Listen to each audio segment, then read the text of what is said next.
Are you looking for a way to do burnt ends without having to buy a whole brisket? Stick with me. Today, we're taking an amazing Wagyu chuck roast and we're making some of the best poor man's burnt ends that you're ever gonna have.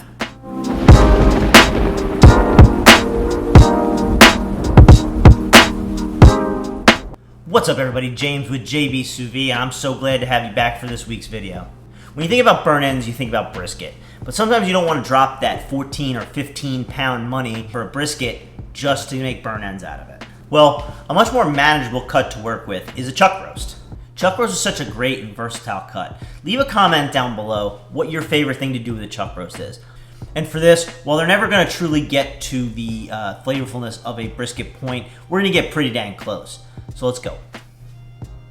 For this cook, I chose to work with an American Wagyu chuck roast. As you can see, it's very well marbled, and that's kind of what you want if you're trying to simulate that brisket point. You can do this with any chuck roast, though. It works just as well. We'll be salting this chuck roast heavily and letting it sit in the refrigerator overnight to absorb the salt.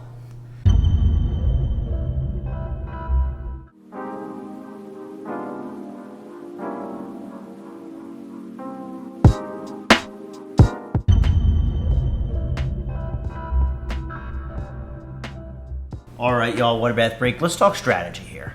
We're going to be combining the techniques of sous vide and smoking to make these. We'll use the sous vide to break the meat down, make it tender, keep it juicy, flavorful, and then we'll use that Weber kettle to build that crust and impart that smoky flavor.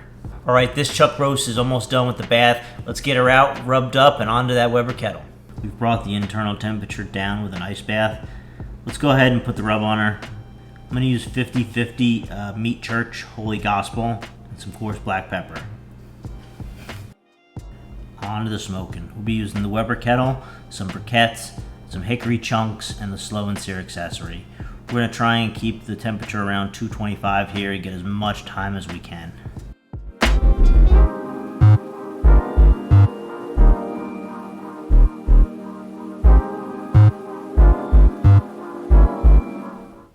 Dang, looking good. Now let's get to the burnt end part. We'll cube it into about 1-inch cubes, and then we'll add it to an aluminum pan.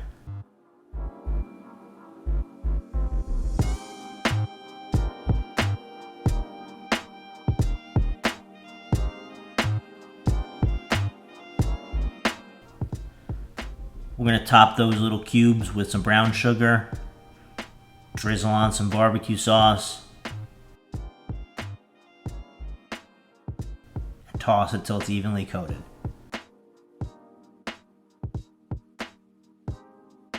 We're going to put them back on the Weber kettle for another 20 to 40 minutes uncovered to let that sauce set up.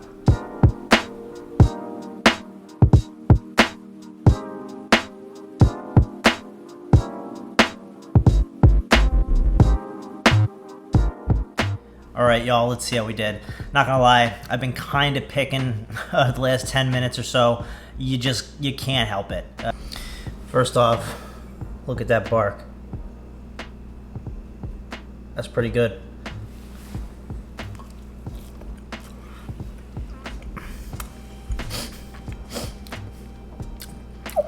Yeah, that's so good. That is so good. I don't know, I don't know if you'll be able to see it, but look at that. Look at that right there. Oh.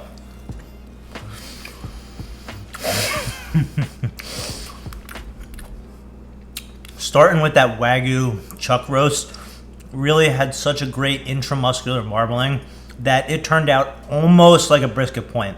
It's not quite there yet, but it's almost as good. That Meat Church is such a great rub.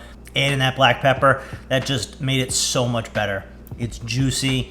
It's so tender for a chuck roast. You would think that a chuck roast would dry out, but cooking it like this, each piece is just tender bites of great chuck roast.